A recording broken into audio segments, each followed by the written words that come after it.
এই কলেজে ধর্ষকের ঠাঁই নাই, ঠাঁই নাই। 2 3 4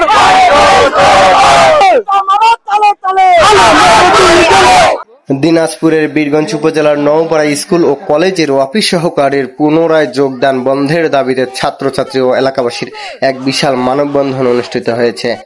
সোমবার 21 জুলাই দুপুর 2টায় নওপাড়া স্কুল ও কলেজের ছাত্রছাত্রী এবং এলাকাবাসীর আয়োজনে 3 শতাধিক ছাত্রছাত্রী ও এলাকাবাসীর ঘণ্টাব্যাপী মানববন্ধন হয়। অভিযুক্ত অফিস সহকারীর সঙ্গে মুঠোফোনে একাধিকবার যোগাযোগের চেষ্টা করলে তিনি ফোন রিসিভ করেননি। উল্লেখ্য, 2015 সালের এপ্রিল মাসে কলেজের প্রভাষক নাজমুন নাহার নূপুর ও অফিস সহকারী বাদশাহ আলমগীর এর অনৈতিক ভিডিও সামাজিক যোগাযোগের মাধ্যমে ভাইরাল হলে প্রভাষক নূপুর আত্মহত্যা করার অভিযোগ ওঠে। তৎকালীন কলেজের প্রিন্সিপাল আমিনুল এহসান এর বিভাগীয় ব্যবস্থা গ্রহণের মাধ্যমে কলেজের পক্ষে রায় পায়। পরবর্তীতে বর্তমানে অভিযুক্ত বাদশাহ আলমগীর আপিলের মাধ্যমে নিজের পক্ষে রায় পেয়ে পুনরায় যোগদানের চেষ্টা করছেন বলে শিক্ষার্থীরা আমাদের জানান। তাকে আমরা আবার কেন এখানে নিয়ে আসবো?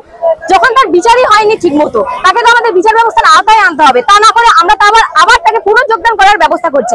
এই মানববন্ধন কেন করতে হচ্ছে আমাদের? কি আপনারা এখানে এসেছেন, এটা একটা শিক্ষা প্রতিষ্ঠান, এখানে আমরা শিক্ষা গ্রহণের জন্য আসি। এখানে এইসব ঘটনা একেবারেই কাম্য নয়।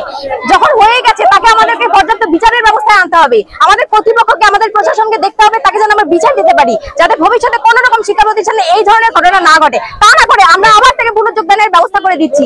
এটা আমরা মানি না, এটা হতে পারে না। এজন্য আজকে আমাদের মানববন্ধন। আমরা এই ধরনের ধর্ষককে, এই ধরনের ঘটনা আমরা আমাদের শিক্ষা প্রতিষ্ঠানে ফিরিয়ে আনতে চাই না। এইসব ধর্ষককে আমরা সমাজে জায়গা দিতে চাই না। এই পৃথিবীতে তার কোনো জায়গা নেই, সেখানে আমরা আবার তাকে শিক্ষা প্রতিষ্ঠানে ফিরিয়ে আনছি। আমাদের দাবি উনাকে আমাদের বিচারের আওতায় আনতে হবে। উনি এভাবে থাকতে পারেন না, উনাকে পুনঃ যোগদানে আনতে চাচ্ছে। এই শিক্ষা প্রতিষ্ঠানে তার কোনো জায়গা নেই, তাকে বিচারের আওতায় আনতে হবে। তার পর্যাপ্ত বিচারের প্রয়োজন। সে যে অপরাধ করেছে তার পর্যাপ্ত বিচার হয়নি, তা না করে তাকে যোগদান করানো হচ্ছে। আমরা এই যোগদান মানি না। তাকে এই সমাজে আমরা জায়গা দিতে চাই না। তার অবস্থান কারাগারে, তার ফাঁসি হওয়া উচিত। সেখানে তাকে পুনঃ যোগদান করা হচ্ছে। আমরা সেই প্রেক্ষিতে মানববন্ধন করছি। তাকে আমরা এখানে যোগদানের জন্য তাকে আমরা যোগদান করতে দেব না পুনরায়। অফিস সহকারী শিক্ষক আমাদের বিদ্যালয়ের একজন ম্যামের সাথে খারাপ আচরণ, মানে একটা দুর্ঘটনা ঘটে গেছে। ওই অনুযায়ী তাকে কোনো শাস্তি দেওয়া হয় নাই, তবুও তিনি আমাদের এখানে আবার ফিরে আসতে যাচ্ছেন। তো তার আমরা যথাযোগ্য শাস্তি চাচ্ছি। তাকে আমরা ফিরে আনতে চাচ্ছি না, তার শাস্তি দরকার। যেহেতু ম্যাম আমাদের ম্যাম ওনার জন্য সুইসাইড করেছে, তো এনারও তো একটা যথাযথ শাস্তির প্রয়োজন। তাই আমরা এনার শাস্তি চাচ্ছি, এনাকে আমরা ফিরে আনতে চাচ্ছি না। না, ওনাকে আর চাচ্ছি না। যদি শিক্ষকরাই এমন করে তাহলে বাকিরাও তো অনুপ্রেরণা লাভ করবে এ থেকে। যদি এনাকে আমরা যথাযথ শাস্তি দিই তাহলে অন্যরা আর এই ভুল করতে সাহস পাবে না।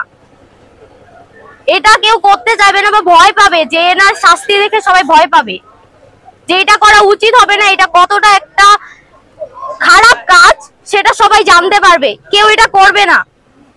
দৃষ্টান্তমূলক শাস্তি হওয়া দরকার। তাকে অনেকজনে এই কলেজে আবার ফিরাতে যাচ্ছে, কিন্তু আমরা চাই তাকে যেন কেউ না ফিরায়। কারণ আমরা চাই আমাদের বোনেরা সেফ থাকুক। এইরকম ধর্ষকের আমাদের কলেজে দরকার নাই। আমরা সেই ধর্ষকের বিরুদ্ধে একটা স্লোগান দিব, 1 2 3 4 র্যাপিস নো মোর। তাকে এখানে কোনো জায়গা দেওয়া হবে না, তার কোনো ঠাঁই নাই। আমরা প্রশাসনের কাছে বিনীত অনুরোধ করব, তাকে যেন সম্পূর্ণভাবে রাষ্ট্রীয়কৃত করা হয়। শুধু সাসপেন্ড করলে হবে না, রাষ্ট্রীয়কৃত করতে চাই।